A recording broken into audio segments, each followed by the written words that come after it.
each customer class. It identifies areas where cost subsidies and cost subsidies exist, and it evaluates and analyzes the rates. Now, we are going to look at the review of the cost of service study undertaken by the IRC. So, DOMLEC submitted over the year, of course, we conducted a comprehensive review of DOMLEC financial data. So we review, we examine, we analyze the financial data and the operational data. So for the cost of service study, what was analyzed was the cost of service data set by customer classes. So we got the spreadsheet and the cost drivers, and we at the IRC were able to reconcile the figures against the test year, which is 2023 data sets.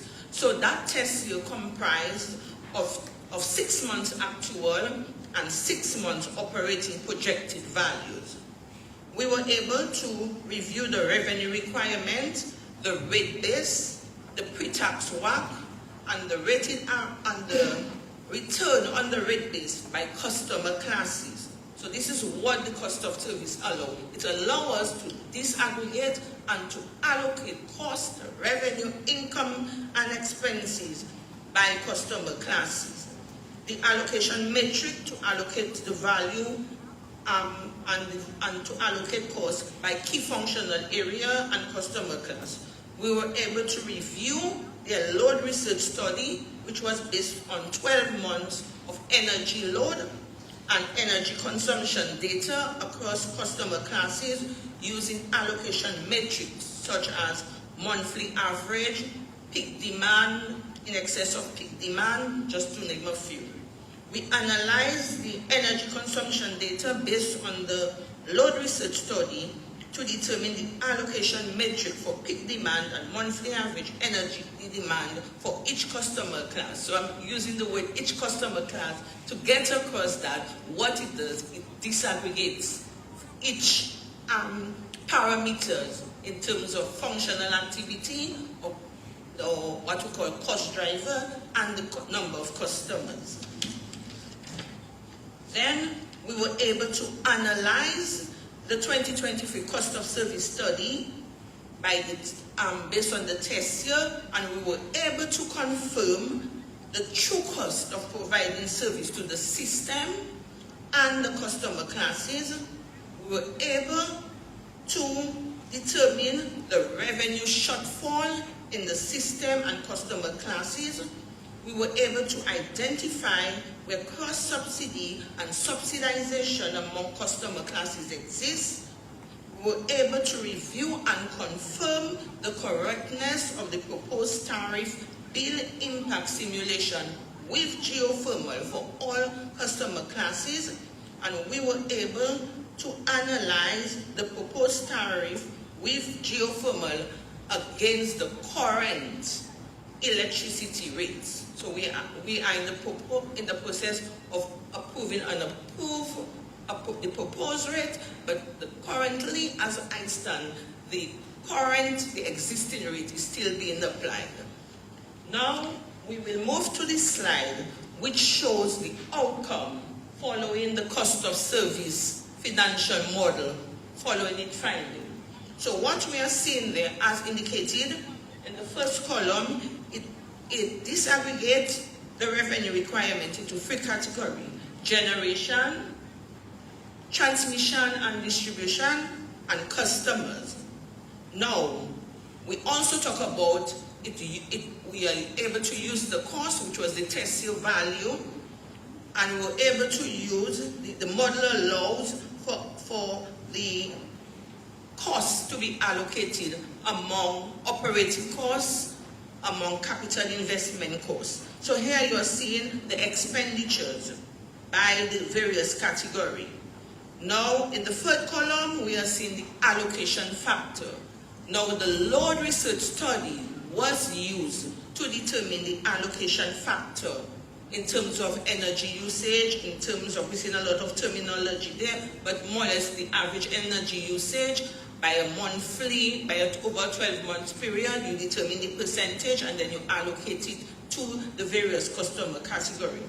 Further, it disaggregates the customer categories. So we are seeing domestic, commercial, single means small groups of customers who are using like about 500 kilowatt hours of energy, and the free phase would be larger customer. The category of industrial, hotel, and street light customer. And we are seeing the total breakdown of the cost. Now, if you look at the last row, we are seeing we have a revenue from electricity sales. So that revenue from electricity sales is based on DOMLEC's test year for 2023.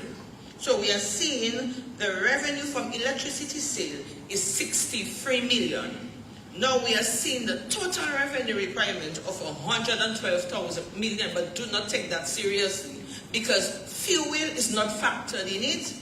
When you see fuel purchase, fuel expense, and purchase power, this is not factored in it. Because why? The fuel cost is shown as a separate line item in calculating, so it's a pass-through cost. So, in a nutshell, the revenue requirement following the cost of service study in actual is $65.9 million. As I said, the cost of service is a tool that is used to determine the actual cost of operating. So once we remove that 46 million and the 61 million, these are pass-through costs. The actual revenue requirement following the cost of service study is in fact 65 million. And this is what, on that basis, the rate is being applied. The 63 million is the test year figure that was applied in 2023. Now, the test year figure is a baseline for determining the proposed rates. Now, if we look at the other slide, we are seeing the base revenue and the revenue requirement. That's the base revenue based on the test year and the cost of service. So where we are seeing 63 million, we are seeing there that 63 million is broken down based on the test year, which is the energy from revenue from electricity sales. So it's broken down in the category of domestic, commercial, industrial, hotel, and street light. This is the existing tariff structure. Now, when we use the cost of service model to determine the revenue requirement, we are seeing, therefore, on the domestic, commercial, industrial, street light customer, the required revenue that DOMLEC need is 65 million. So we are seeing, therefore, that they are in need of at least 2.6 million to meet the cost of operating, cost of providing service to customer classes. Now, under each category, it is showing us which customer category are overpaying and which customer category are underpaying. So we are seeing, therefore, commercial customers are overpaying for electricity, even the cost of service, and street light customers are overpaying even the cost of service.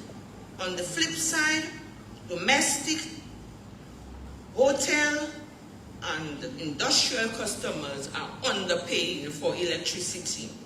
So the cost of service study is telling us that overall it's showing us what the system needs per kilowatt, and it also shows us for each customer classes what is required.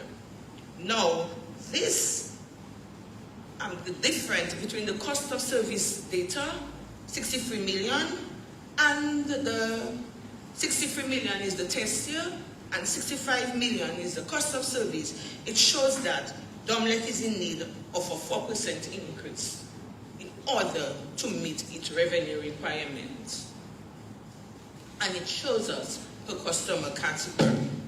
Now, the analysis. The cost of service provides an accurate representation of DOMLEC costs of deriving electricity for customer group. Accordingly, the company is able to align rates more precisely across customer classes, particularly where adjustments are needed the most. So DOMLEC's revenue requirement exhibits a shortfall of $2.5 million or 4%. As I said, this difference is as a result of the cost of service study as at the year 2023 and the test year data for the base revenue as at 2023. Also, we saw cost subsidization is identified among commercial and streetlight customers with their commercial overpaying for 2.76% and streetlight overpaying by 15.06% respectively. The need for subsidy, because domestic, commercial, industrial and hotel customers are underpaying, it is telling us that somebody needs to subsidize for that category. Or customer class need to subsidize for that customer category because they are underpaid. If we had to use based on the cost of service study, it would have been more for domestic, industrial and hotel. So we are seeing therefore under the existing structure that commercial and streetlight are filling the gap for domestic, industrial and hotel customers. Now we are showing a comparison of the proposed revised tariff and against the existing rates. So based on the proposed rates for domestic, we are seeing a proposed rate. There's two tier, which is block 1 at 50 kilowatt per hour and block 2 in excess of 50. So in the proposed rate, we are seeing, therefore, there's an 8% decrease. In block 2, there's a 12.34% decrease when we compare the proposed with the existing structure. Also, in terms of modernizing our tariff design, we look at domestic time of use. So we are seeing, therefore, you have the peak rate 0.654 and the off-peak rate is 0.6354. Now, there's also a customer charge, which of course DOMLEC will explain this as we go along. We're also seeing the rates for small business customers, and we're seeing the customer charge associated with that. Also, we have the commercial rates on and off peak, the customer charge, which of course are flat rates, hotel customer on and off peak, with of course a customer charge and a demand charge. DOMLEC will further explain. And industrial customer, we are seeing, therefore, with the rate as the proposed rate and the existing rate, we are seeing a slight 2.73% increase in the on-peak rates. And high voltage customer on peak, because in the existing tariff structure, there is time of use tariff for industrial customers, so therefore we're able to do that comparison. So we are seeing for the high voltage, there's a 2.01% increase in the on and in the off peak, there's a 0.81%. Now the analysis overall shows that domestic, small business standard, and commercial time of use customer will enjoy a reduction in the proposed tariff compared to the existing rates. Domestic standard 2-tier tariff for block 1 and 2 will decrease, as I said, by 8.65% and 12.39% respectively. This will provide relief to over 7,600 low-income customers. For domestic time of use, over 13,800 domestic customers can achieve energy cost saving to up to 6 cents per kilowatt hour or 8.62% during the off-peak compared to the on-peak. During the off-peak, because the off-peak offers a lower rate. So if you are able to shift your load during the off-peak rate, you can enjoy that cost savings. Small business customer can realize a moderate reduction in energy rates of 2.66% compared to the existing commercial rates, because small business is currently on the commercial customer category. But in the new structure or modernized tariff structure, there's a category for small business customer using up to 500 kilowatt hour of electricity. Time of use commercial, hotel, industrial, and high voltage customer can realize cost savings ranging from 8.44%, 9.44%, 11.51%, and 9.29% respectively during the off-peak period compared to the on-peak period. Why? Again, lower rates during the off-peak period. However, time of use industrial and high voltage customer will experience a slight increase in the on-peak period compared to the existing rates of 2.01% and 2.75%. Overall, the proposed rate per kilowatt hour is lower than the cost of providing service or as identified in the cost of service study. If we go back, remember in the cost of service study, to provide those costs, it is more for each customer category.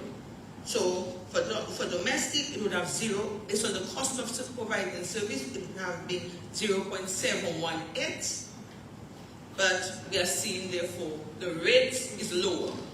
And the same applies for commercial customer, hotel customer. The cost of service study is higher. So our DOMLEC goal is to aim to flatten that curve. So the time of use, however, further mitigation to impact the reduction in the revenue required shortfall. Over the test year, DOMLEC has introduced fixed monthly charges.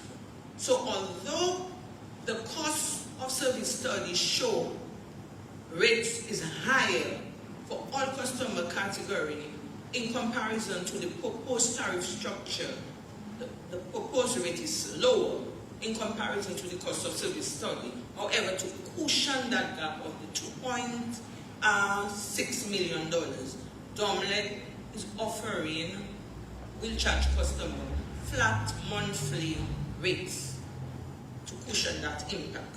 However, time of use pricing structure encourage greater operational efficiency so customers have some choice. Now, we move to the analysis of the proposed revised tariff bill impact simulation with geothermal.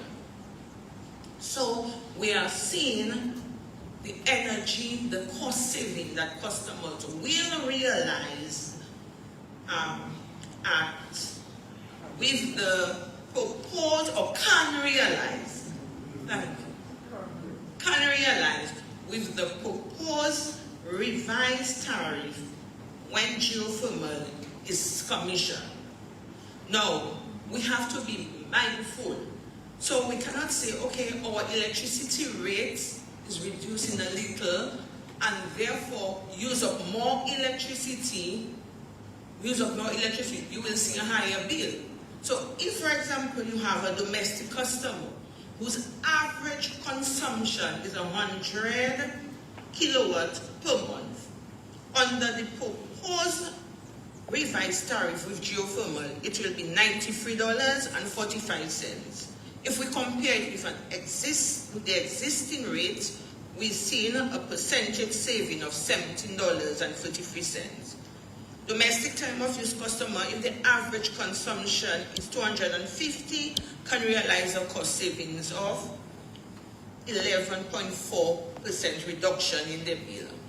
Similarly, small business customers with a usage of 500 under the proposed revised tariff, there is $568.45 compared to the existing, which is $666.21. There is a cost savings of $14% and 14.69%.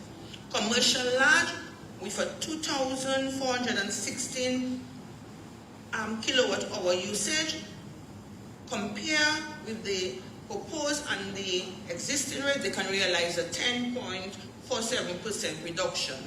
Water large with consumption of 8,609 kilowatt hours under the proposed revised tariff with geothermal, the cost of the bill would have been $9,553.60. They would have realized an 11.71% reduction in their bill.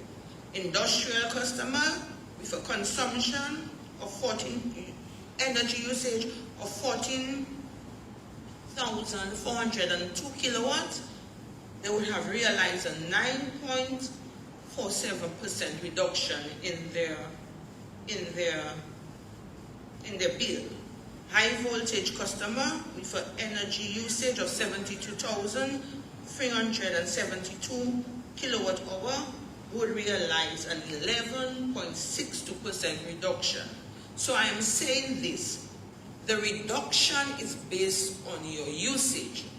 So if, for example, you see on average, or I'm a domestic customer and my average usage is $250, and then IRC say, okay, you're supposed to get an 11% reduction. However, you put, because of that, you put a AC in your bedroom.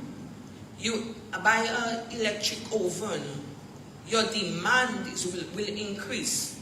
So if your demand increase, your usage increase, your cost will go up. So you cannot say, oh, IRC and DOMLEC say, if I use 250, my bill will go down by 11%, and therefore I'm seeing my bill went up by X amount percent. You have to aim to manage your usage, and that is why it is important for customer to utilize the time of use option as a bargaining chip. So we have to be mindful of our usage so that we are able to get the cost savings we are able to realize. So each of us know what is our usage based on our consumption profile, then therefore that will determine how much money you are saving on your bill. We also did a comparison and analysis of the proposed tariff impact without geothermal under the existing tariff structure. So the existing tariff structure does not have time of use. It only has 4 customer categories: domestic, commercial, industrial, and street light customer. So when we look at the proposed tariff without geothermal against the existing rate, we've seen an increase. Okay, we've seen an increase ranging from 2.38% to 11.09%. We also did another analysis, or as a comparative analysis, of the projected revised tariff with and without geothermal. We are seeing significant increase. Okay? When we look at the proposed tariff without geothermal, we are seeing, and the proposed tariff with geothermal, without the geothermal, we would have seen a significant increase in each customer category. So we are seeing the decrease in our bill is attributed to the commissioning of the geothermal power plant on the grid. Okay, so the reduction in the proposed tariff bill impact for all customer class ranges from 9.47% to 17.33%. The reduction in the electricity bill is largely attributed to the addition of geothermal energy to the grid. Marginal increases if there is no geothermal energy. Okay? Significant increase if we had a scenario of geothermal with or no geothermal. Without the introduction of time of use, we would have seen a significant increase. So we are seeing, therefore, that the off-peak rate is going to help consumers. We are all consumers. So we have to aim to embrace the new tariff structure and embrace the off-peak to be able to realize that reduction in our bill given our average consumption level. So again, it will range, all customer category will realize a reduction in the bill given the average consumption level from 9.47% to 17.3%. Now we also have VAT being applied in our bill.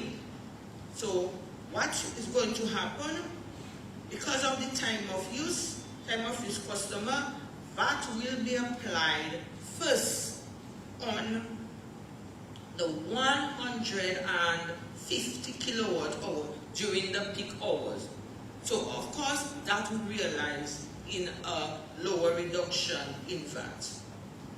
Okay, so that will be applied on the first 150 usage during the peak period. Now, commercial, industrial, hotel, and high voltage customers can benefit from economies of scale. Why? Because the bill impact, it will result in higher bill savings in monetary terms. Okay?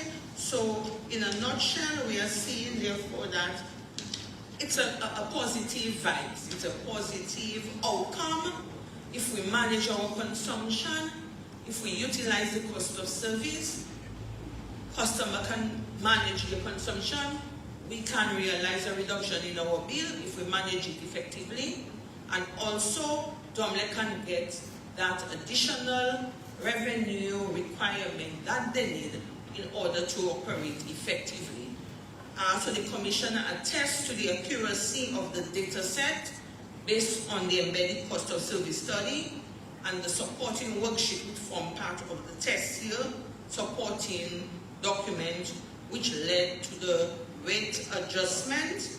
The customer believed that the proposed revised rate with geothermal is fair and reasonable, and restructuring of the tariff design will benefit customer in the following way: fairer prices to customer in all category, reduction in electricity bill or energy usage for all customer classes ranging from 4.7% to 17.33% based on your usage. So if you remain within your current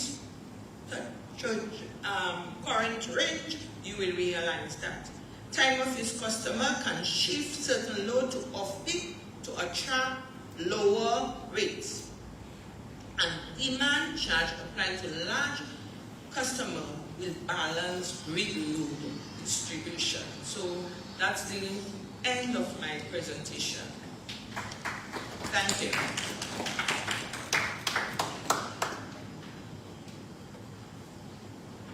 Thank you very much, Mrs. Lee, for this very comprehensive overview and analysis. So I guess over the coming weeks in April, August, we'll have to be gathering with our families and reviewing that information so we can strategize and see how we're going to fit for both residential and commercial. So we move over to DOMLEC's presentation, which will be next, and two people will be presenting that. Mr. Quinton Gregor will start us off. He's the financial accountant. accountant, and Mr. Felix Julian as well. So the two of them together will give us further breakdown and analysis so we can wrap up this evening. DOMLEC team, welcome.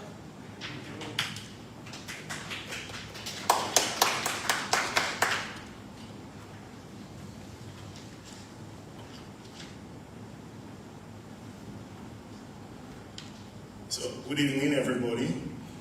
It's Quentin Gregoire. How did we get here? Many consultations done in 2024. We have the depreciation study, the revenue requirement, WACC, weighted average cost of capital, and also the 5-year investment plan. Now, the first three that I called all feed into the cost of service study. The results of those items feed into the cost of service study. And what is the cost of service study? It is a structured analysis used primarily by utilities to determine the total annual cost of providing services, including operational expenses, depreciation, and a return on investment. It ensures that rates are set equitably across different customer classes based on the cost they impose on the system. The main goal is to establish a legal, fair, and justifiable revenue requirement, that is the total revenue needed to operate, and then allocate that cost among the customer classes. Now, very important, in previous consultations, the WACC, the weighted average cost of capital, gave a result of 9.82%. And that was agreed by stakeholders, the IRC and DOMLEC. And that 9.82% WACC resulted in a 5.5% adjustment in base rates. That is the revenue required for DOMLEC, and that also was agreed. However, DOMLEC has decided to reduce this to a 4% adjustment, right? So the 4% adjustment in base rates resulting from a 9.2% WACC, note that is below the industry standards. Now, if you look at the graph, the first blocks is the total system. The other blocks are the classes that I spoke about, the different sectors. The line, the dotted line going across is the WACC, pre-tax WACC, and that is at the 9.2%. Now, you can see that domestic, commercial, green, industrial, hotel is all below that line except the street lighting. The line is what we would like to achieve. To achieve that line, the returns for each sector has to total a 4% adjustment in base rates. That is to understand where the 4% is coming from.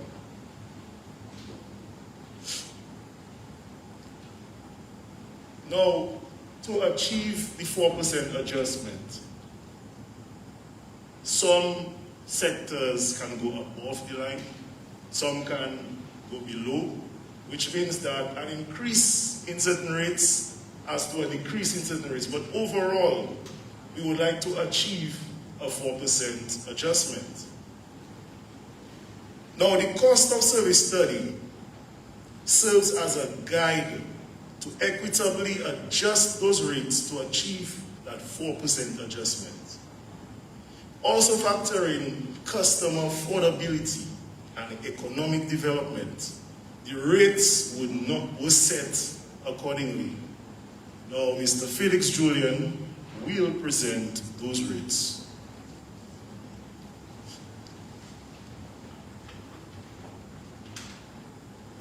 Thank you, Quentin. My name is Felix Julian. I am Business Development Engineer at DOMLEC and the Tariff Team Lead. Now, Mrs. Lee gave you the detail, the theoretical detail, and we're just going to give you the synopsis of what all of these calculations and consultations and the work of our tariff consultant resulted in. And I would like to say thank you to all the members of the tariff team on DOMLEC side and to our tariff consultant, Mr. Bill Vinage, who spent years working with us to come up with these results. Right? We'd also like to thank the members of the IRC for being diligent and following this process through all these years.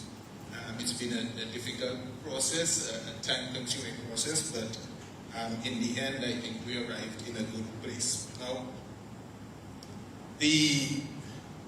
what I'm going to show you is just a comparison from the old rates to the new rates, right? And there are a number of new elements that we will just, when I arrive there, I will explain to you what the intricacies of these new elements are. Right, so first, the existing domestic rate. What you have with the existing domestic rate, all domestic customers will charge with these rates. It comprises of the $2.50, which is a minimum charge.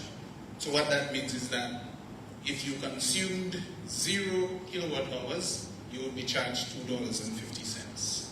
If you consume $2.50 worth of electricity, you will be charged $2.50, and you will just be charged what you consume anytime you're above that, right? So it's a minimum charge, right? So if you compare it to the two domestic categories now, these are the new domestic categories, domestic standard and domestic time of use.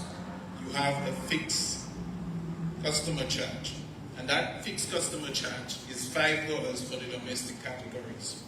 So the existing customer domestic class, which is all the residential customers, got split into two categories, and one category is on the block rate and the other category is on the time of use rate. Now, I think customers need to understand that, because it's not all of the residential customers that will be on time of use rates, right? So the overwhelming majority of domestic customers will not be on time of use rates. That number is about 22,000 customers who will be on the domestic standard rate, which is a block rate. So if you compare the block rates as they were before, you have 57.8 cents. That's what it is presently for the first 50 kilowatt hours, and above that it is 67 cents. Now the rate would be lower, which would be 52.8 cents and 57.8 cents for the second block, right? So, as you can see, the domestic standard, which is the largest category of customers, which is 22,000 customers, those customers will have a reduction in the electricity rate itself, right? But you do have the $5 customer charge, which is a fixed cost, which is added on top of that, right? So that will bring up the collection revenue from that class, right? So when we come to the end of the bill impact, you will see that, as Mrs. Louis explained, there is a reduction in the cost for domestic customers. The second category of domestic customer is the domestic time of use. And those customers which are above 150 kilowatt hours of usage will get time of use. So there will be the $5 charge as usual, and then the domestic time of use will be, if you look a little lower at the bottom right, you will see it is 69 cents, 69.54 cents for the peak and 63.54 cents for the off-peak. So you will be able to save if you use more electricity at night than you do presently, right?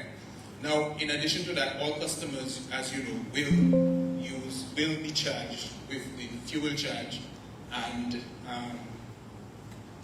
as they are now, and then there's an additional charge which will be called the purchase power charge or geothermal charge, right?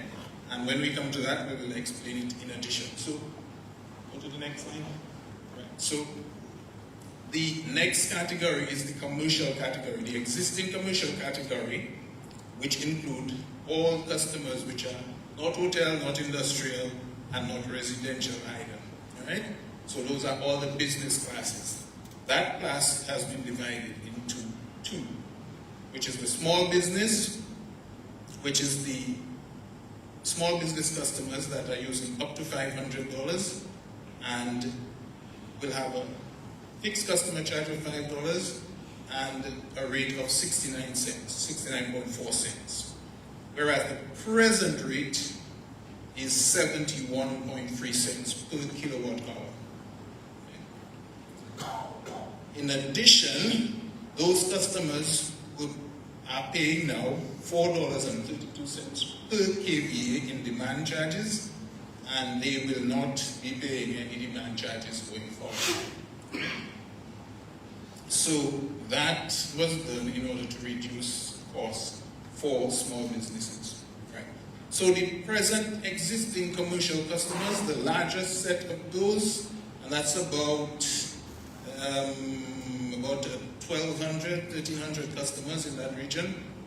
Those customers will get the commercial rate, right? And that rate is 71.01 cents in the peak and 65.01 in the off-peak, right? If you compare to the present rate, which is 71.3 cents, there is a very slight reduction in the rate itself, right? But in addition to that, you have the $50 fixed charge, and you have the $12.50 demand charge per kilowatt, right? So, go to the next slide. So for the final slide for the rates themselves, hotels, the present hotel rate is 63.3 cents per kilowatt hour, right? And the new hotel rate will be, they will get time of use, right? So what you have basically in this rate is, in this rate design, is an expansion of time of use. That's one of the key features of the new rate design, an expansion of time of use rates.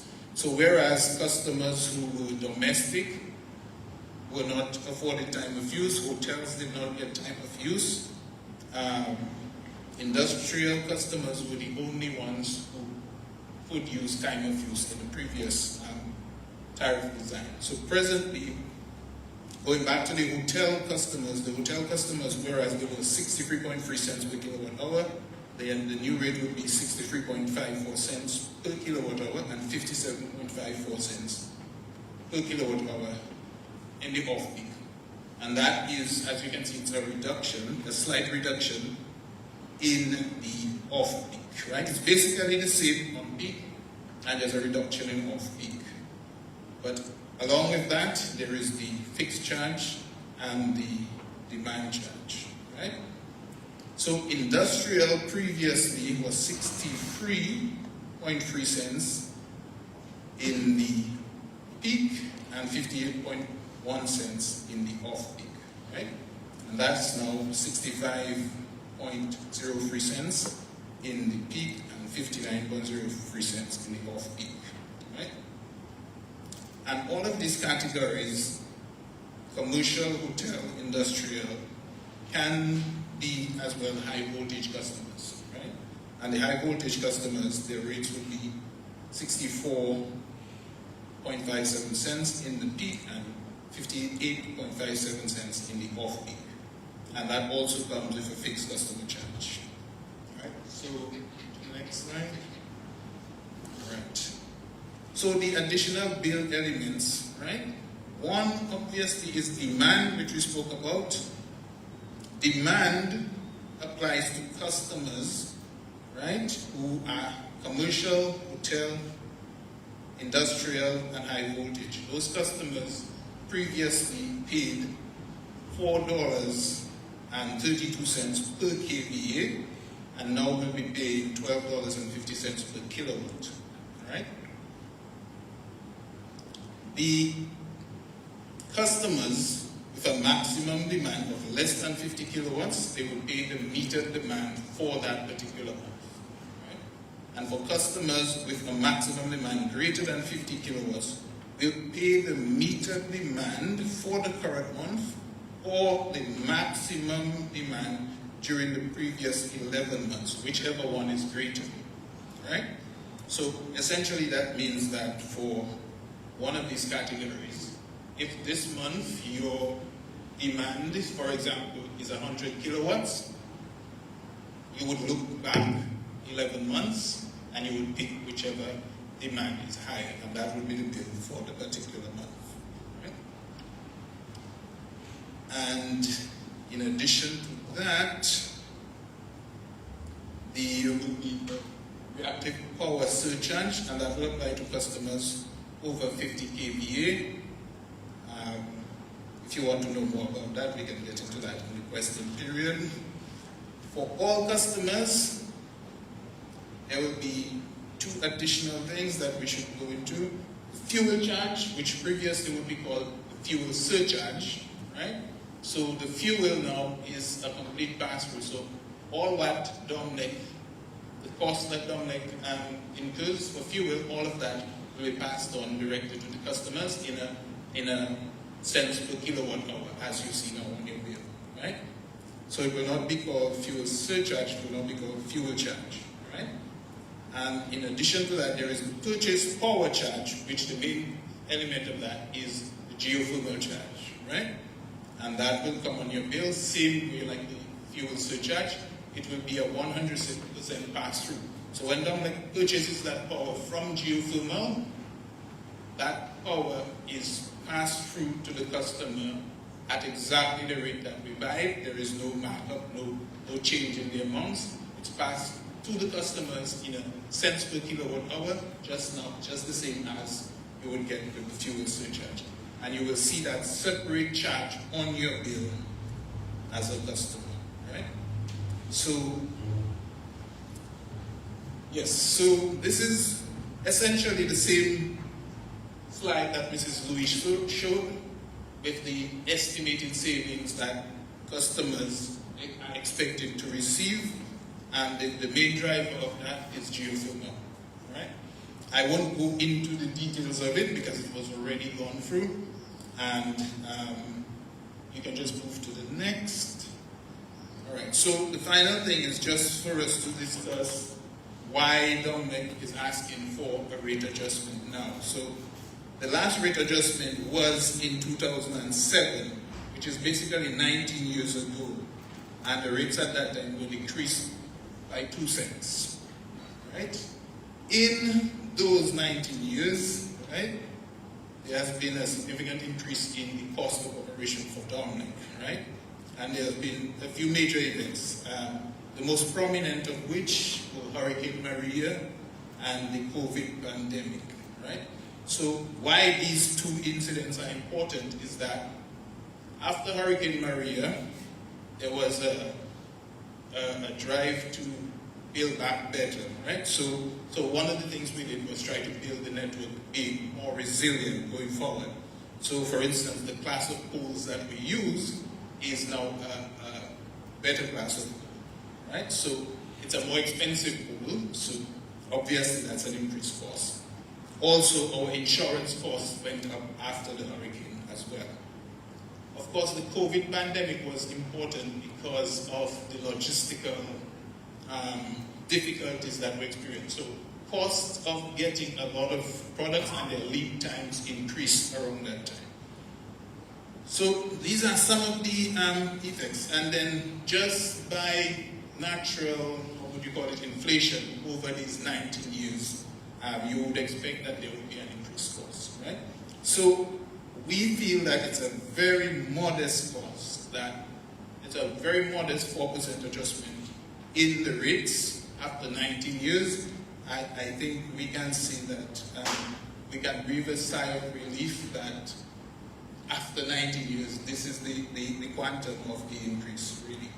And because geothermal is coming on, it will allow us to make sure that customers do not actually see an increase in their bill at the end of the month, right?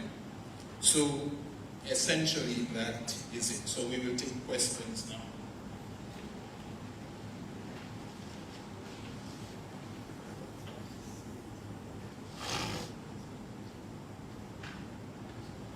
Thank you very much, Mr. Gregor and Mr.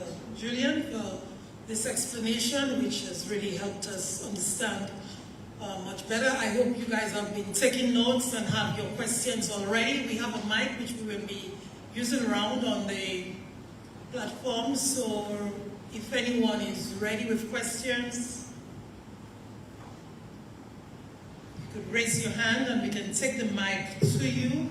Mr. Julian, I don't think you should have sat down as yet today because I believe you're going to get about 50 questions this evening. And yes, they're all going to be coming on.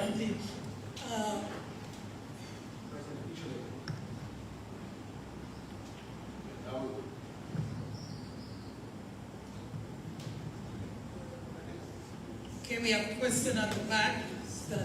Yeah, good evening. Good evening, sir. Yeah, I don't have many questions, but the first one I want to ask is, I noticed that you, in your presentation, you said you had to take in the work into consideration in coming to your decision. But I noticed you reduced the cost of equity. Is it because the shareholders figure they're getting too much, or it's a means of reducing the rates? Well, the WAC, we decided to take a lower WAC, basically, and that the reason for that is really sort of a compromise in a sense, right?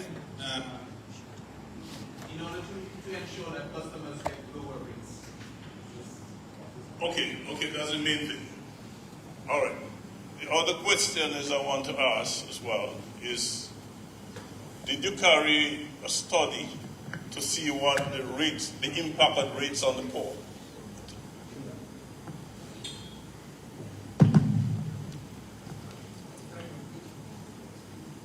Could you repeat your question, please, Mr. Paul? Thank you.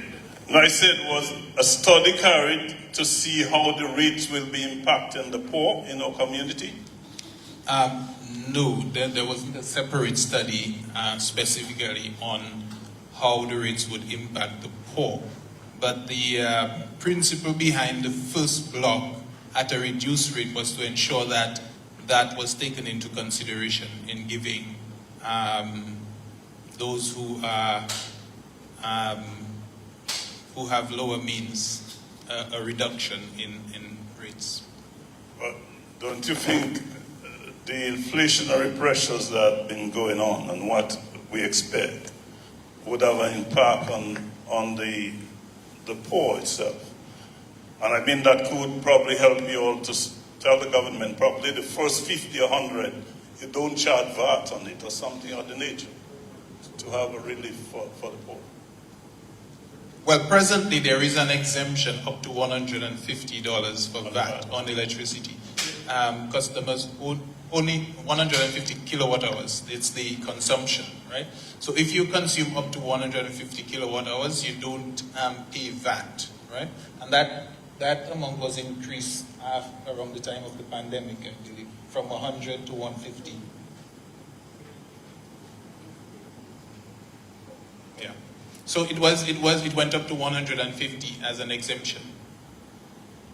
Okay, my last question, that's to the IRC. Is there anything in place to ensure that DOMLEC become more efficient? Because we still have a fuel, right? We still have a fuel charge.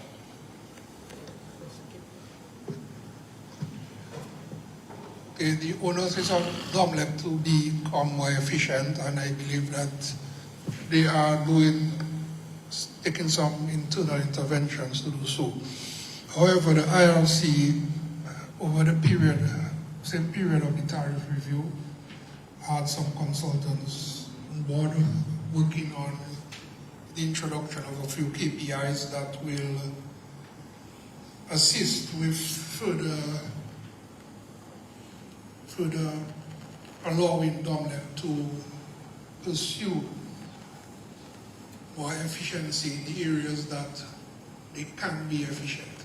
So this will be focused on more after the tariff is approved, as right now the focus is just to get the tariff approved and so on. But the KPI is already something we have worked on, and we had several meetings with DOMLEC over the period. However, because the tariff is taking more precedence, we are focusing on that at this point in time. Yeah, let me just add something to that. So, DOMLEC, in our planning and our goals, every year we take efficiency, and we always have KPIs that we're looking. So, for instance, our losses, we're planning to work on reducing the losses further from what they are presently. And also there is a natural increase in efficiency in generation that will happen as a result of geothermal. And what I mean by that is that typically during the day you have more generators on, and the more generators, you start with the most efficient generators first, those that use the least fuel per kilowatt hour, and then as the load increases you start adding generators, and you get the more inefficient ones coming in next and next and next, right? So because you're going to reduce the amount of diesel generators that you are using in the system, you're going to get more efficiency in fuel consumption because we'll be using more efficient generators. So there are a number of initiatives that we're taking to improve efficiency, and that will be driven both by our internal initiatives and by the mandates of the regulator. I'd like to add that the IRC would not just like to see efficiency in areas of generation and transmission and distribution. We also want to see more efficiency in the areas of administration and management at DOMLEC. So it's our approach will be very holistic. Okay? So we're not going to just focus on generation, transmission, distribution. We also want to see how DOMLEC improves in the areas of management, administration, and customer service, and the whole 9 yards. Thank you very much for this. We have another question to the back. Thank you. I will ask a question, but I want to make a comment before about the consultation. And when I look at, from 2 points of view, first of all, from the content of the presentations, and also from the level of participation. In terms of the content, I suspect we need to have a little bit of schooling before we can do justice as a public to the presentations in real. I hope you understand what I'm saying. It's a very high level of finance that you're talking. So we have to make the assumption that the people who are sitting here understand WAC and whatever. And I'm wondering whether or not, in order to improve the quality of the public contributions, both in terms of the number of people as well as the quality, probably the IRC and whoever needs to probably, in advance of a consultation of this nature, actually co-opt, identify people in the community that can add more value to the consultation, identify them, engage with them, and try and get, maybe a cross-section of experts and people with experience just to make it a much more rich experience. So that's a comment I want to leave.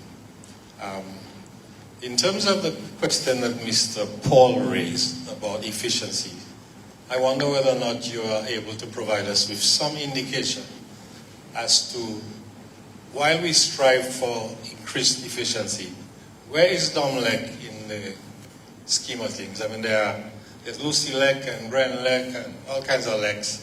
Where do you sit in there? At what level of comparative efficiency are you? Are you in the middle, towards the top, towards the bottom? It would be interesting to find out. And also, in terms of what Mr. Case has just said, is there a mechanism that IRC has to ensure that whenever you're done with the tariff business and then you come to the KPIs, how are you going to ensure that DOMLEC meets those requirements? Are you going to impose standards on them that they have to meet, or is just going to be a conversation that goes on forever? All right. To answer the last question first, will it be imposing standards and benchmarks or standards that they have to meet, as you said, and they will be reported on a monthly or quarterly basis.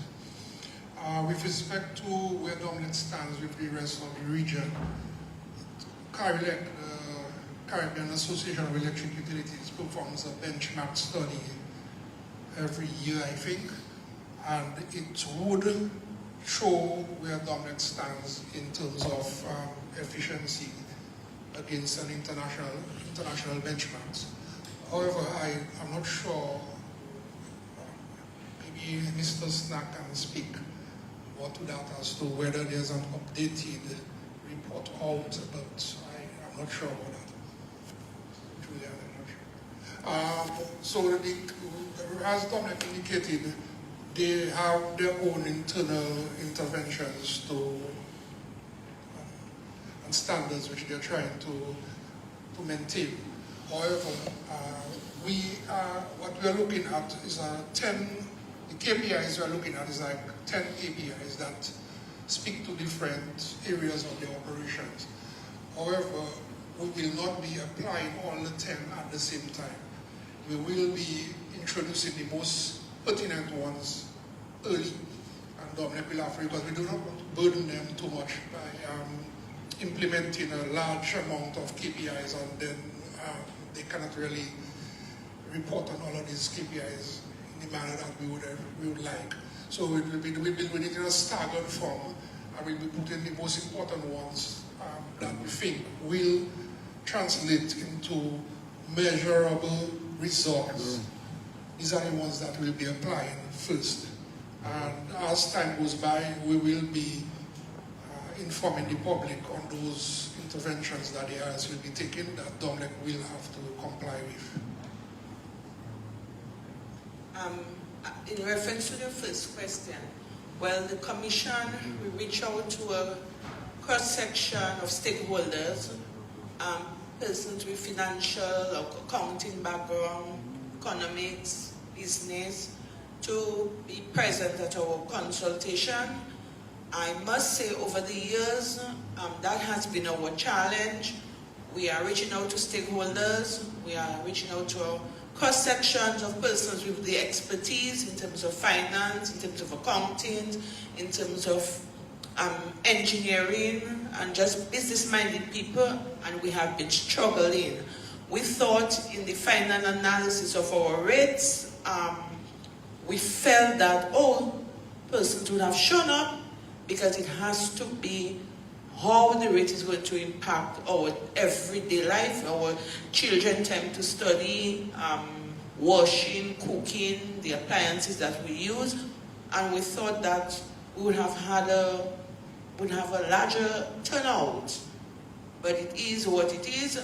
We also have a series of consultation targeted for Tuesday to meet with a range of stakeholders. It will be at Prevost Cinema. And we also have public consultation in the out district. So we have consultation which started today towards the end of April. So we are hoping, therefore, that this is the first for the rate design that in the rest, the upcoming consultation, people will attend. So we have it live on Cairo FM. We hope that at the next consultation, which will be held next week, more persons will show up. And of course, we try our best to explain it the best way possible. I know it's a technical, some of the language are technical. We have had a series of other parameters, the WACC, we dealt with that, the revenue requirement, we dealt with that. We aim to break it down as simply as we can, but we just hope that going forward, other persons attend and the consultation process is open, where people can give their feedback. We have the consultation going on hybrid, virtually and online, so we just hope that in the rest of the consultation, where we target specific stakeholders, particularly next week and in the odd district, that people will turn out. So we are assuming, okay, today's a Friday night, after work, probably some people want to chill, but next week Tuesday and next week Wednesday, we are hoping, therefore, when we meet with the stakeholders, that more persons with the knowledge, with the background, with the clearer understanding will show up at those consultations. Thank you. I'd like to make a quick comment on that. How people participate really depends on how important it is to you. And I would recommend if those larger stakeholders are very concerned about the expert analysis of the documents that are produced in the tariff review process, they simply have to hire an expert to go through and to go through the documents and be able to ask the questions on their behalf. That is what is done in some of the larger economies. People hire their expert people who come to the regulator and testify to the regulator. Here are the issues that I see. So it is not expected that everybody in the public will know these issues, but you can get somebody to interpret that on your behalf. And even from ourselves as a regulator, I don't think it's a problem if we get tough and difficult questions.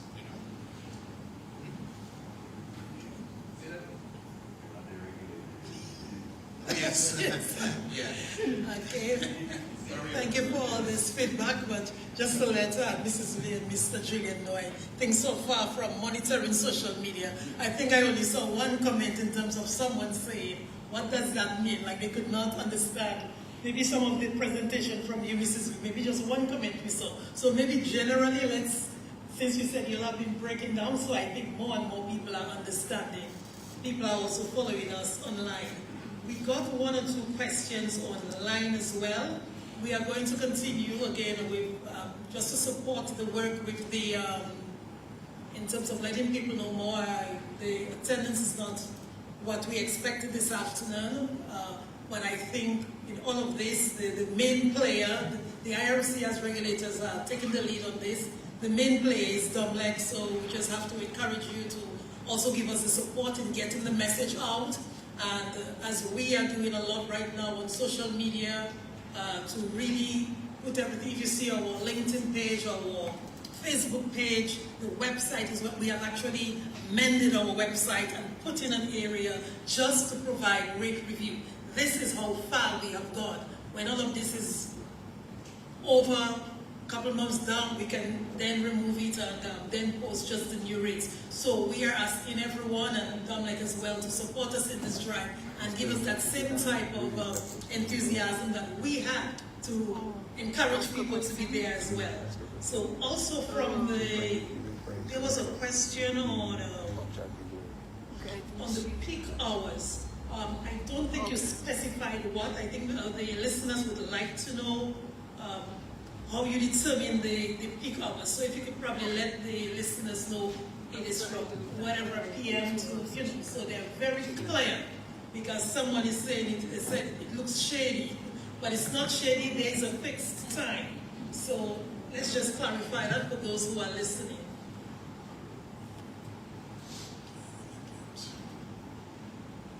time it starts, what time it ends, so we know from now on we can no longer maybe have people ironing for us at 10 o'clock in the morning. So you're going to give us the new time, we're going to do everything in the night. Yeah.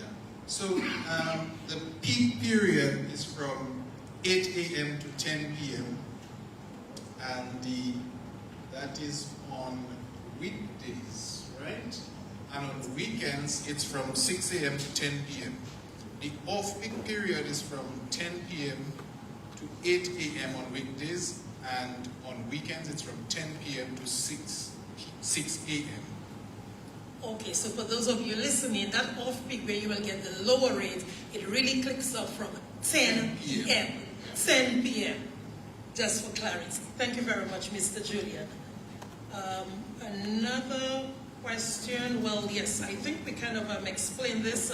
Someone was asking, about the reflection of the change in the lower bills as how it's affected by geothermal, and yes, this is the main driver with the lower bill.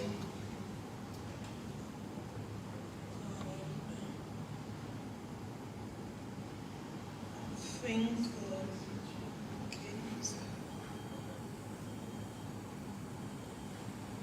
Okay, someone wants to know who is classified as low-income earners, as mentioned by the financial analyst. I know we have the two classes for domestic. So they're asking who is classified as low-income. Is there a class? There is no classification for low income. Yeah. But what the tariff intends to do, it is assuming that the usage correlates with income. So the people who use less are generally lower income, and the people who use more are generally higher income. So that is why there is a lower tariff towards the lower consumption end. Okay. Also on the charges, Mr. Julian, you mentioned the increase for residential, the base rate, the fixed rate, which is going to increase from $2.50 to $5.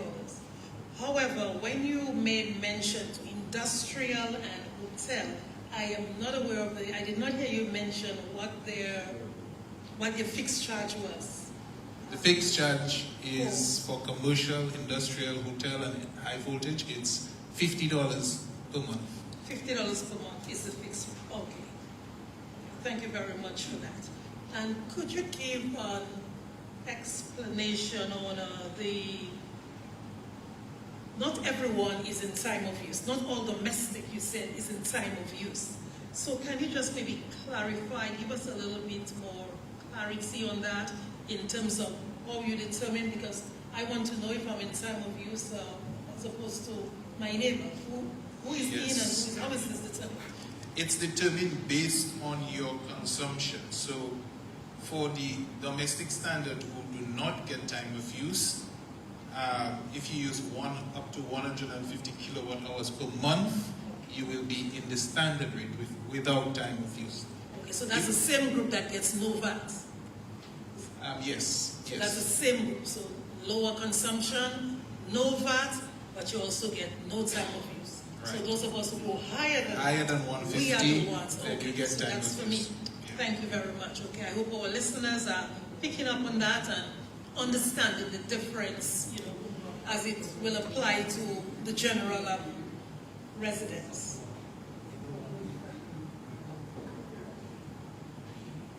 Any questions from the floor? Just one second. Good evening. Okay, we're going to take another question from the floor. Good evening. Good evening, sir. My question is whether DOMLEC has any plans to revise that policy concerning the basic rate of 250. Because I have had a problem with DOMLEC for the past 4 years, which I'm trying to resolve. And it still has not been resolved. My problem is not the amount, but the policy they have. Because, for example, I have an account for critical, After Maria, I opened the account. After Maria, I opened the account with $45. When going to pay my bill, my normal bill, I usually find out what is the balance on Vertica. Sometimes they will tell me I'm owing $20 or I'm in arrears of $20. So I would put probably $30 extra, I would put extra on it. Other times when I go, they will tell me I owing $20, but I have $50 on the account. To me, that does not make sense. If I have money on the account, then whatever you say I owe should be taken off from the account. And that is why that amount has reached $127 now on the account. Imagine on coming to this meeting, I stopped at SMAT to find out what is the status on the account. And I was told that I am owing $25 and something about that, but I have $127.55 on the account. That doesn't make sense to me. I went to DOMLEC on 2 occasions. They told me that they have no authority to deduct money from the account. They got me to write letters on 2 occasions, giving them the authority to take off the money from the account. And it's still happening. As I said, this afternoon I passed and they told me I have $25 and change owing, but I have $127 on the account. So that something needs to be done with that policy. If I put money on the account, it's not for good looks. If you are owing, take off the money from the account. Simple as that. Thank you.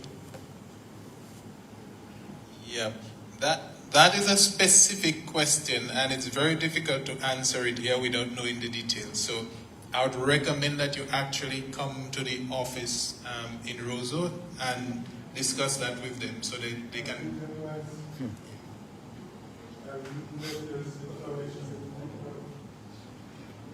Well, it's very difficult to solve that problem here tonight. Yeah.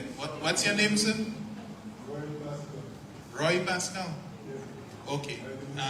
So we'll take a look. You can leave your number with us. We'll take a look and get in touch with you. All right? We can get it afterwards. Okay. Thank you for your comment, Mr. Pascal, and I hope this can be resolved after the meeting at the office. Okay? Okay. Go ahead, sir. Question. I want to know the outcome of the consultation. Is the revised proposal, is it a fait accompli, or after consultation you can do some revision of the tariffs or the proposal or stuff like this?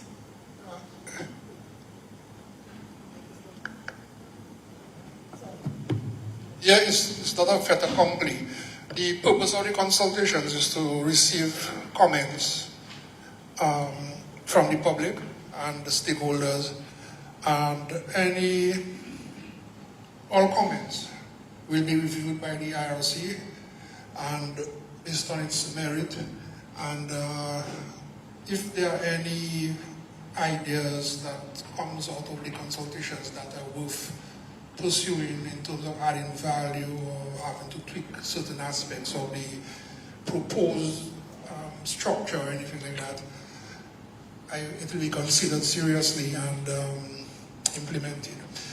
We will work with DOMLEC to see how we can work, and then if it is possible, changes will be made before the final determination. So that's the whole purpose of the consultations. Okay. Well, in that regard, I'm looking at I don't know how you came about the peak, determining the peak and the off-peak period.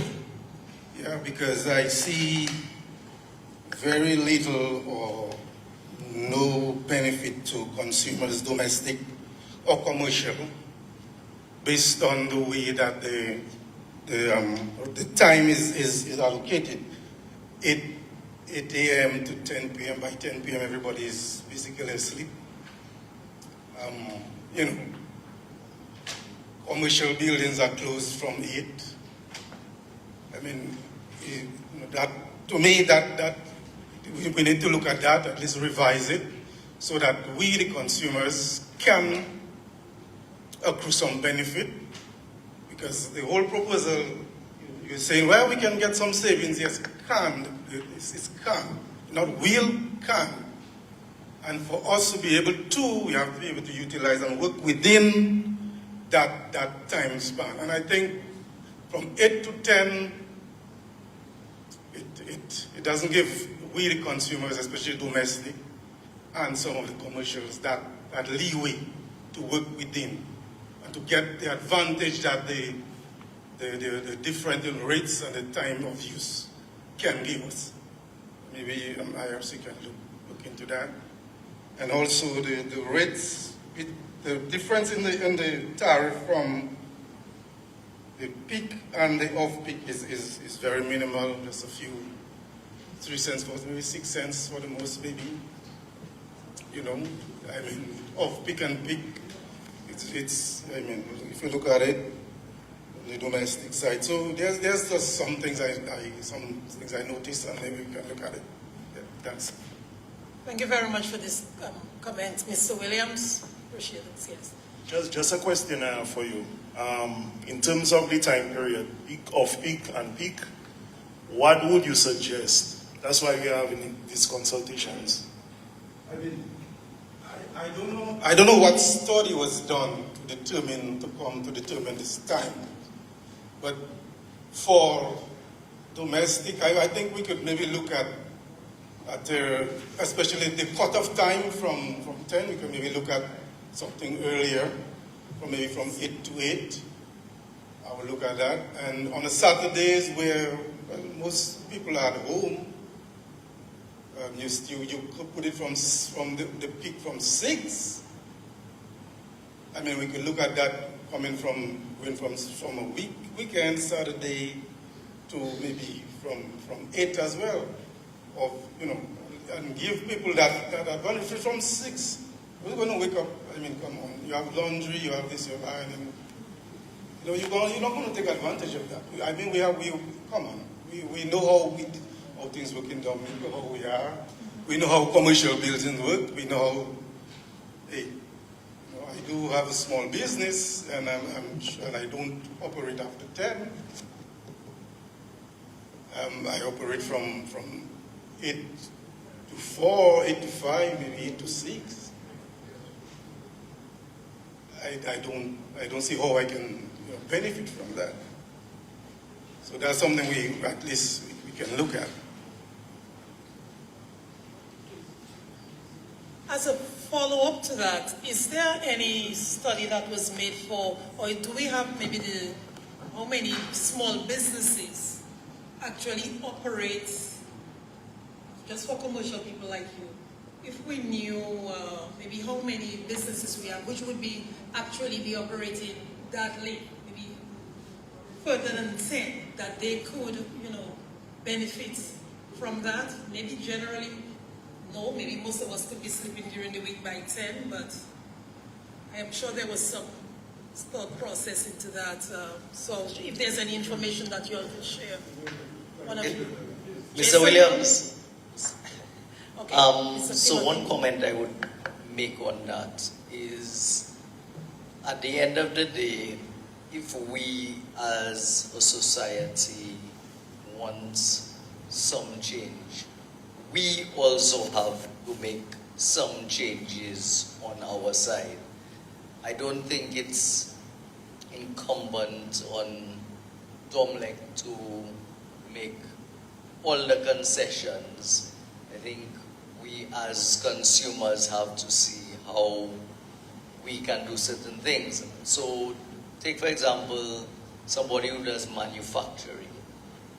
It is very possible. I'm not saying this is what needs to be done or this is what, but it's something that can be done. You could actually move your processing from, instead of doing daytime processing, you actually run a night shift. And those are the things we need to, as a society, start looking at to see what behaviors we can change to be able to take advantage of the opportunity. I guess when it comes to the cost difference, on one hand, whilst you say it's minimal, depending on your consumption, that could actually be a large number you're saving depending on your consumption. So if you're saving 6 cents per kilowatt hour and you're running, I don't know, a megawatt hour every month, you would be saving a substantial amount of money from that. So, you know, it's a give and take, and we kind of have to look at the other side of the coin as well, because DOMLEC needs to stay viable, because if they're not making money, then we kind of in a jam as well. So, Thank you very much.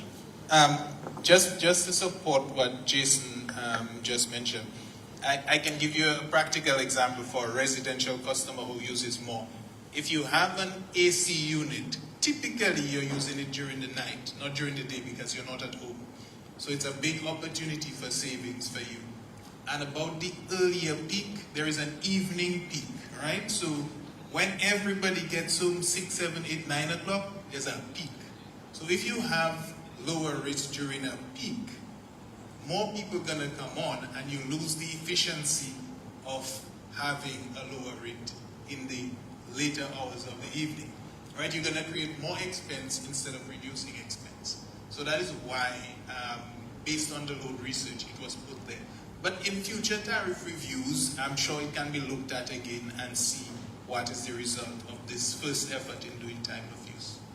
That would be my thinking on that. Thank you. Okay. Question from the back. Hi, good evening. Few questions from my end. I echo the sentiments about I would say the level of the presentation.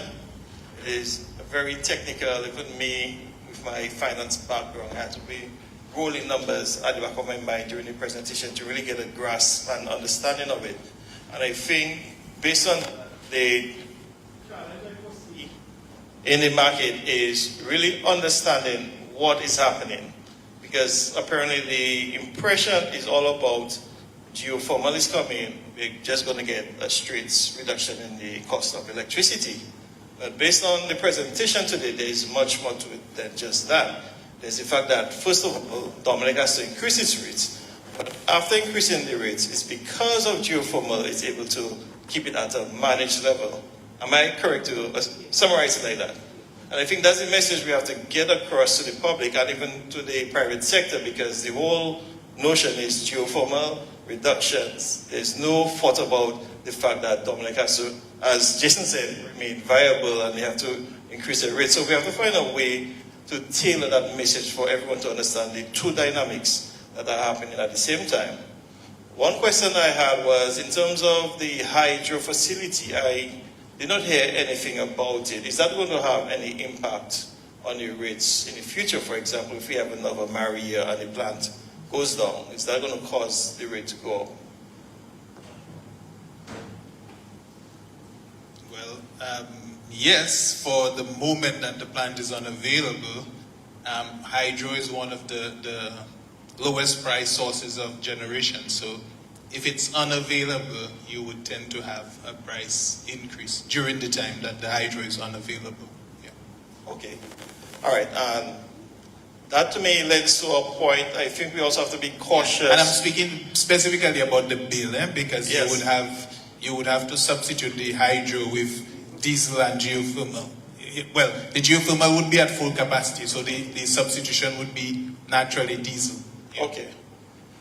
And then that sort of ties into I would say, projection of savings, I feel a bit cautious about saying that you're going to have a savings because it's all tied to the behavior and the operation of the various institutions. For example, in some aspects of the private sector, there is not much that they can do to benefit from the slow periods per se. Because if they operate in a certain service, it's standard from 8 to 4:30. For example, a bank, I don't think a bank can do much to offer banking services during the down periods. So I don't think everybody is necessarily going to be able to benefit from the difference between the peak periods and the slow periods. It's just the nature of how things are.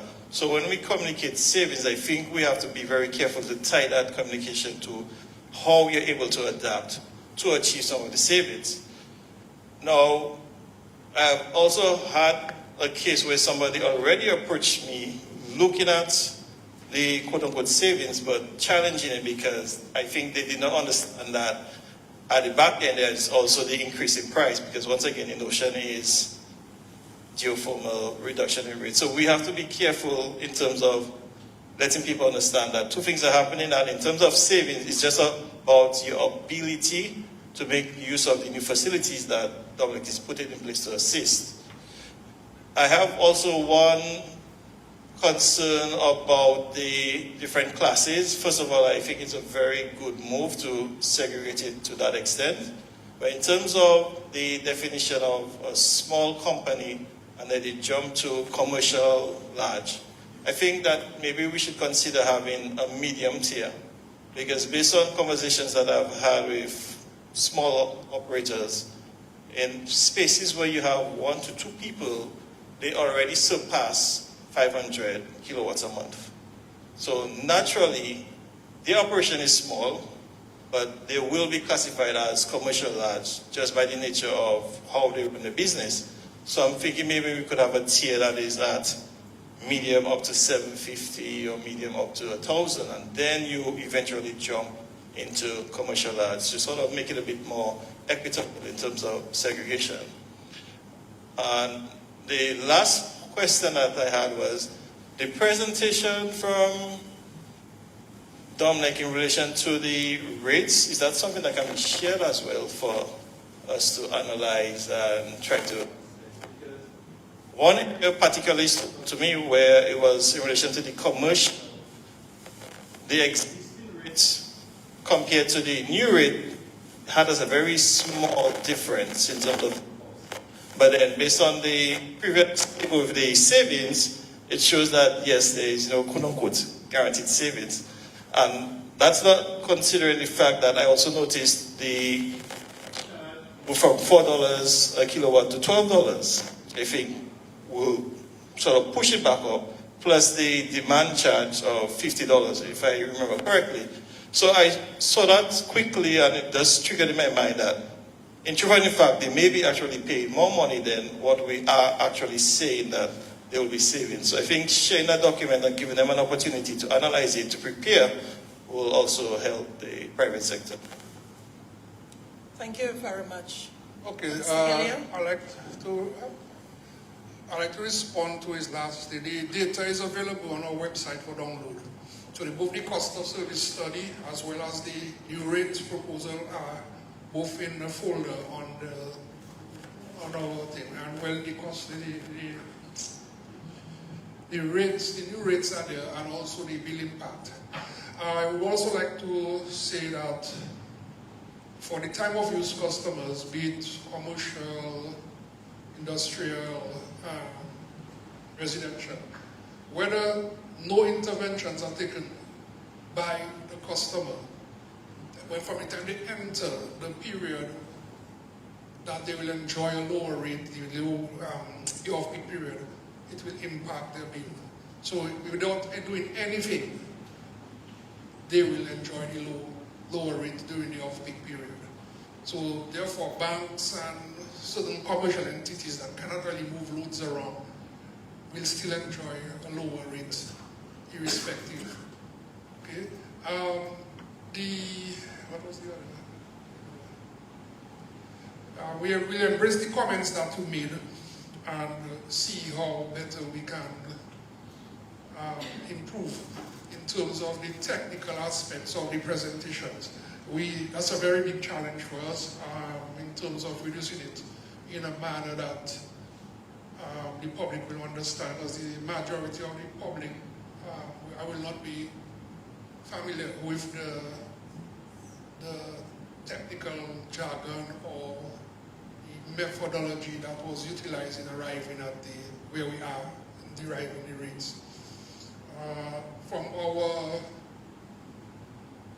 what we know, the average person just wants to know if their bill going to go up or down.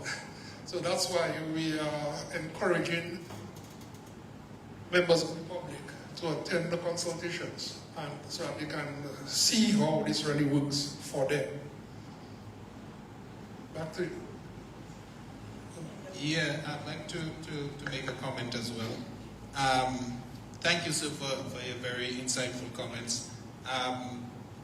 What you mentioned on the performance of the hydro and also the performance of geothermal will be very critical as to whether we realize savings in the future, right? So the geothermal system needs to perform according to what has been outlined, according to what we expect, according to how the terms of the contract are.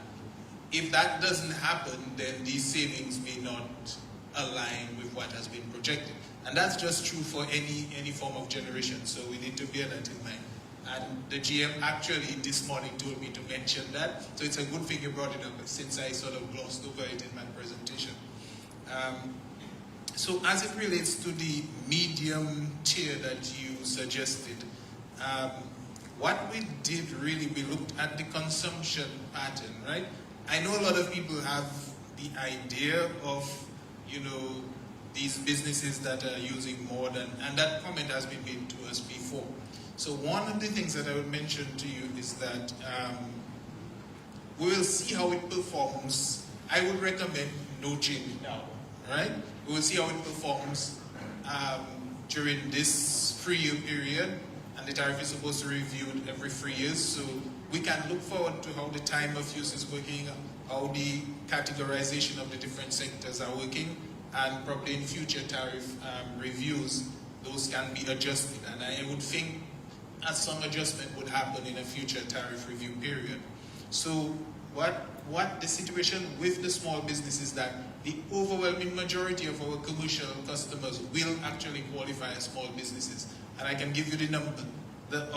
Towards the end of last year, the number of commercial customers was about 4,500 commercial customers presently.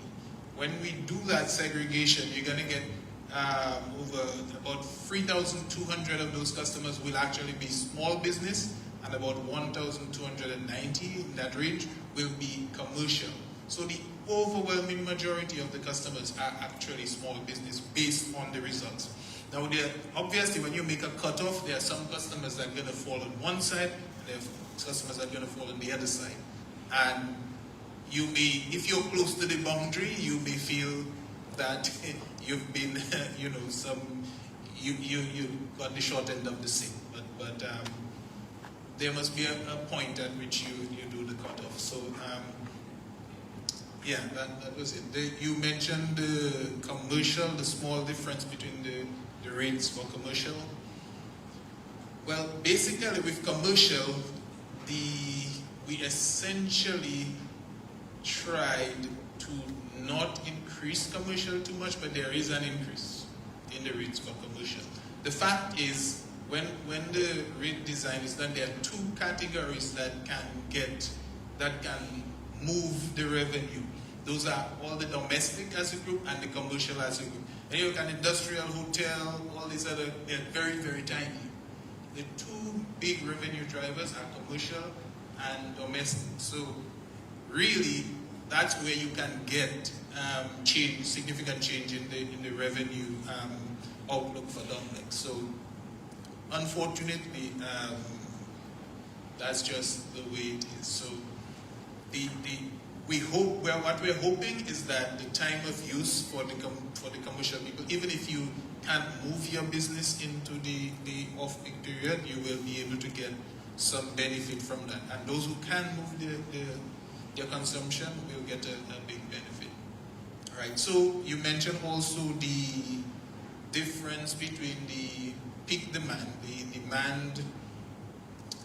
Right now, it is $4.52 per kVA.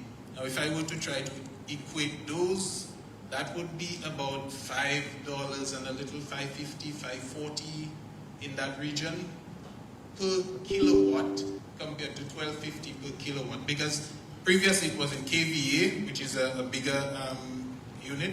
So basically, we are a little more than double the impact of demand, right?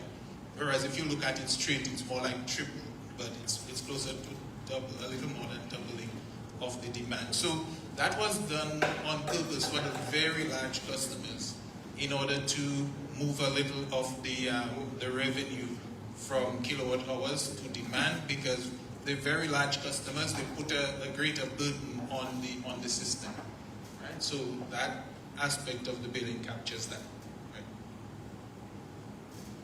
Okay, one question from the back, Mr. Lawrence? One question? No, I mean one.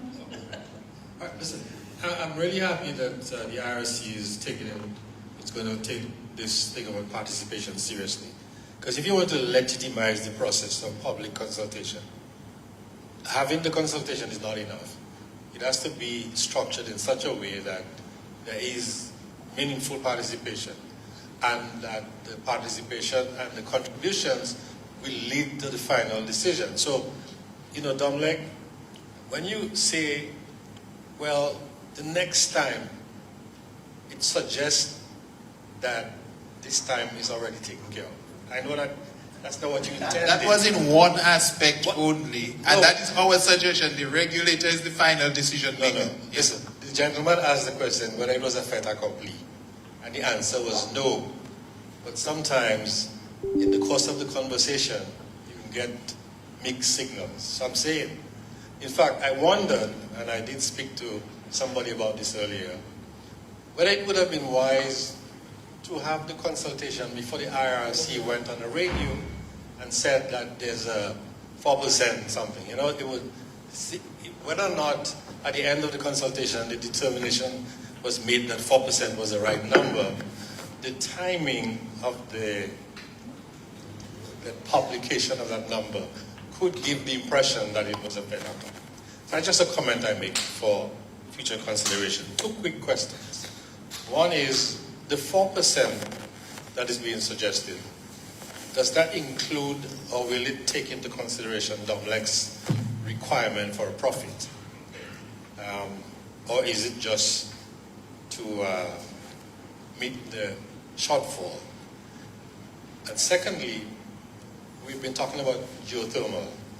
So when we say that when geothermal comes on, we mean 100% of the geothermal capacity that is being built up now? In other words, what percentage of the total generation will be from geothermal? I think that's a useful bit of information to have.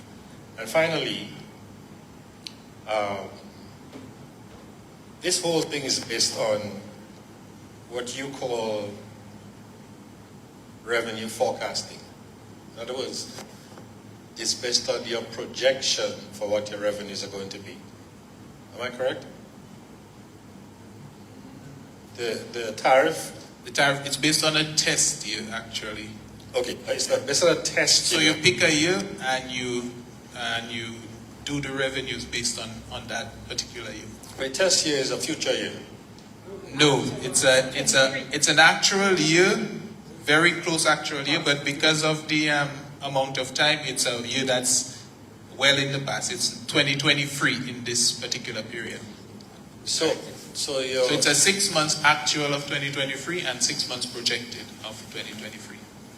But if we're in 2026, what's the challenge of doing a projection for 26? You would have your financial statements for 24 and hopefully 25. So in terms of projections, what is the value of using a projection for 2023 when we are 3 years hence?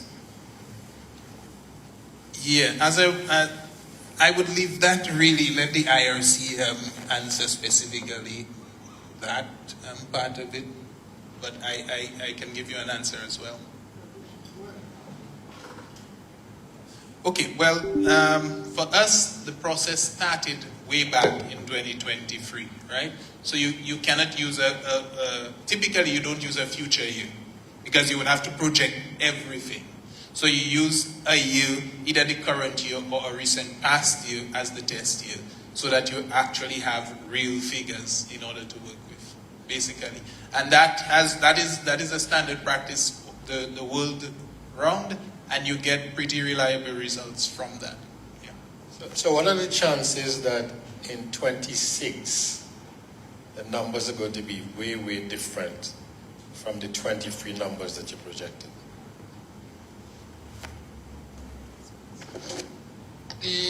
Based on the good part of it is that we have real figures for the entire year of 2023.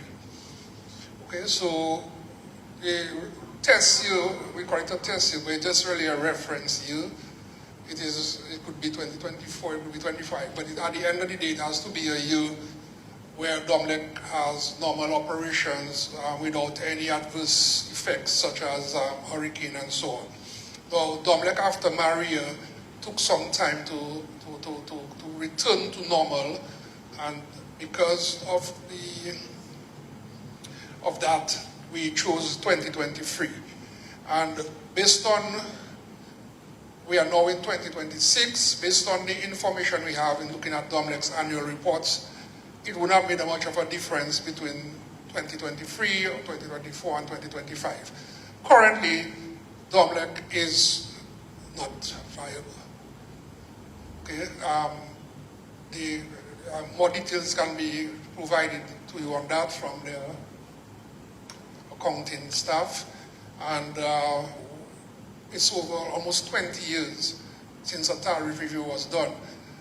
To be realistic, 20 years is a long time, and prices going up in every way, parts for generators, salaries for staff, vehicles, everything.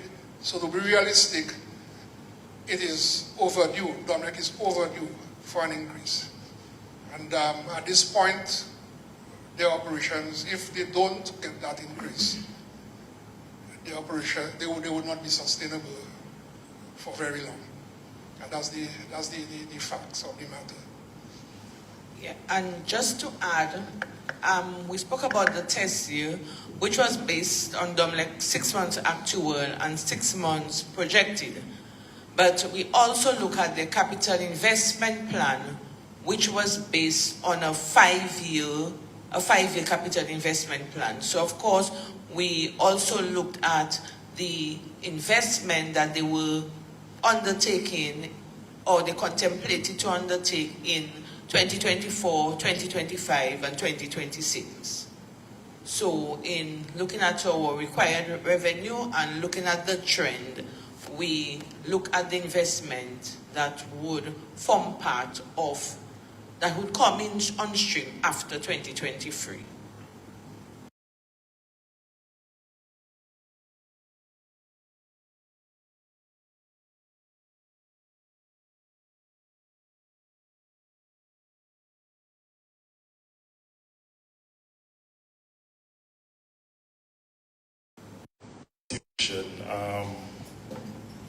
Without this tariff design, it is not the best.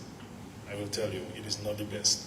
After Hurricane Maria, for example, we had the restoration going on for months, and we hardened our network with better quality poles and more expensive at that.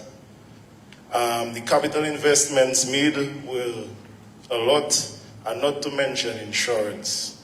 Insurance was skyrocketed. So the situation is not the best, You asked about the 4%. Right. Well, as I mentioned in my presentation, all studies resulted in the direction of a 5.5 increase. 5.5% increase on the base revenue. But we at DOMLEC, and also in discussions with the IRC, we looked at the affordability of the customers, and we have decided to reduce it to 4% increase on the base revenue. I hope that answers your question. To reinforce what Quentin has said,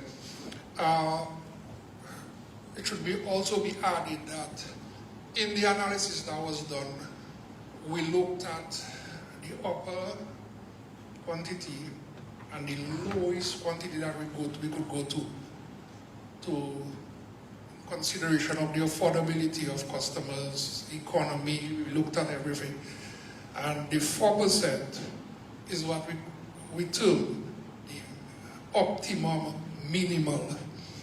Going below that is like no difference for DOMLEC. So let us say we were able to go to 3 or 3.5, DOMLEC would still be in the situation that it is. So this 4% is the optimal minimum that DOMLEC can go to for it to be viable. Okay, so we are still working. We encourage comments and insights from the public. Wherever we can do better, we'll do better, but this is what it is.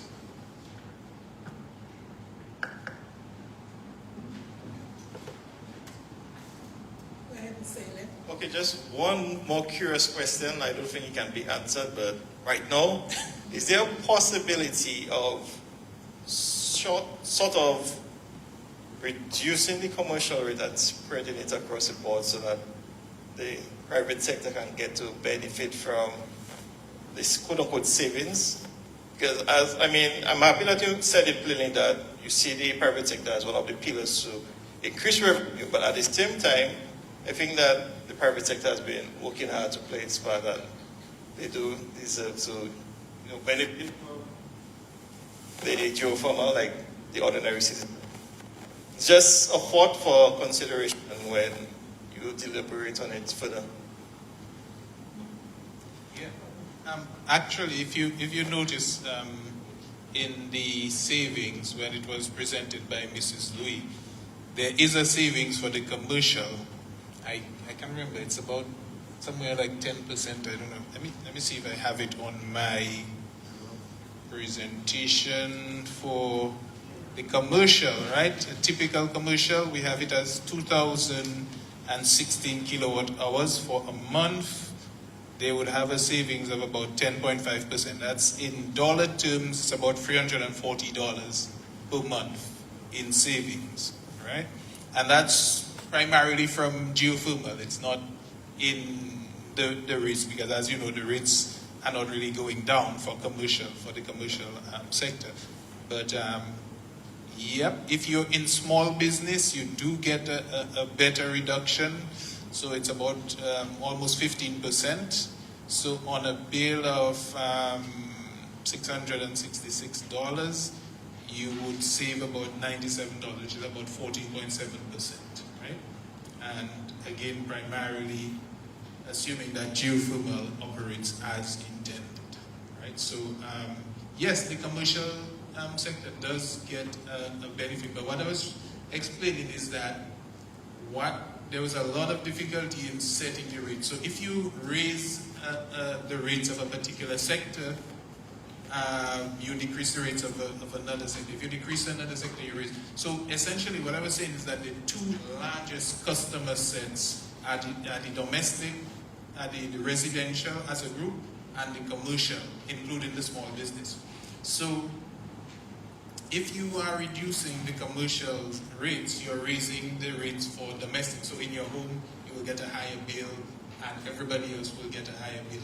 So those are you push down on the commercial, you certainly have to move up on the domestic. The hotel, the industrial, you can't really go there because if you push down on commercial, their rate will shoot up because it's such a small sector. Right? So that's what I was trying to explain. These are the two main areas where you can push on the bill. Okay, thank you for this.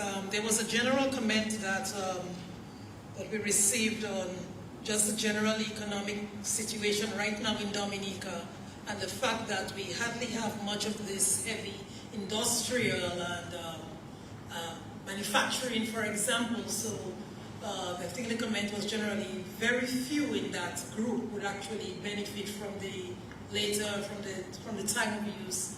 And generally, whether we look at whether it's restaurants or stores or whatever it is, they will be kind of shut down. So some general comments we are getting that it's not very beneficial, or the reduction that is being referred to is sort of minimal. I would also like to say that on the as part of our schedule, there are two very important dates: May 8th and May 29th. These 2 dates are for closing off on the responses. So all the comments that we receive, you can see we have our stenographer here, we're recording everything, we are taking in all the comments, all the questions, we are answering them. So this is to review and to update the consultative document so that on May 8th, we close up on this. We will resubmit the document with all of these questions, and then it will be open again for further questions throughout May, and then on May 29th will be the other date for closing. So these are two very important dates, so it is not a fait accompli. The IRC as regulators will continue to review and respond, and I'm sure we are getting information via email, we are getting comments on social media. All of this is being taken into consideration, and if there's anything significant, anything that needs to be reviewed or made changes, I'm sure we as the regulators are responsible to ensure that these are all addressed and taken into consideration. Do we have any other questions from the floor before we have a wrap up by Mr. Timothy, just to give a summary of what we did this evening? Mr. Timothy, I see you're down on the program. So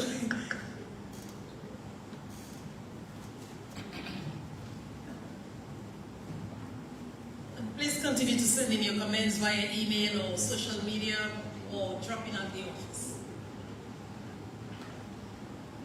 Okay, good evening everyone. I'd just like to thank everyone for the attendance. This has been a long process for the IRC and DOMLEC. We've had a few public consultations, and as enunciated earlier, we'd really like to have a bit more from the public to help us satisfy what you want from us. We can't do it on our own. It's supposed to be a collaborative process. So we're just trying to wrap up and hoping that everybody will be happy with the rates. DOMLEC will make some money, customers will get some benefit, and everybody will be happy. Alternatively, if everybody's vexed, it's also maybe a good thing too. Because that means the regulator is doing their job and keeping everybody gets something, but nobody gets everything they want. So with that being said, I'd like to thank everyone and wish you all a productive weekend. This is News. Thank you.